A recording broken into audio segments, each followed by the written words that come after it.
تہجد کیا ہے؟ یہ وہ نماز ہے جو ہم پر فرض نہیں کی گئی، تو پھر اس کا اجر اتنا کیوں ہے؟ آپ نے کبھی یہ سوچا ہے؟ اس کا اجر اس لیے ہے کیونکہ اس کا پیغام نہیں آتا، اس کے لیے خود اٹھا جاتا ہے۔ آپ کے دل میں موجود تڑپ آپ کو اٹھاتی ہے، ایسی تڑپ جو گہری نیند سے اٹھا لاتی ہے، جو ہمیں آدھی رات میں اپنے بستر پر سکون سے سونے نہیں دیتی۔ اور اس تڑپ کے ساتھ جب بندہ اپنے رب کے حضور اپنی پیشانی زمین پر رکھ کر سجدہ کرتا ہے تو فرش سے عرش پر اسے لے جاتی ہے وہ سجدہ۔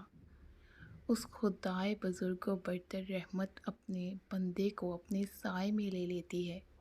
بندہ اپنے رب کے سب سے قریب ہو جاتا ہے۔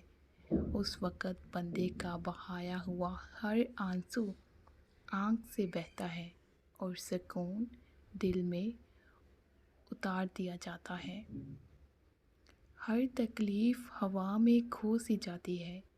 اس وقت رب اتنا قریب محسوس ہوتا ہے کہ لگتا ہے بس وہ ہمیں ہی سن رہا ہے۔ وہ ہمارے اندر ایک ایسا یقین پیدا کر دیتا ہے کہ اس نے ہماری مانگی گئی ہر دعا قبول کر لی ہے اور ہماری ہر خواہش کو صحیح وقت پر پورا کر دے گا۔ تہجد کا وقت خدا کی محبت کا عروج ہوتا ہے۔ تہجد بہت خاص ہوتی ہے۔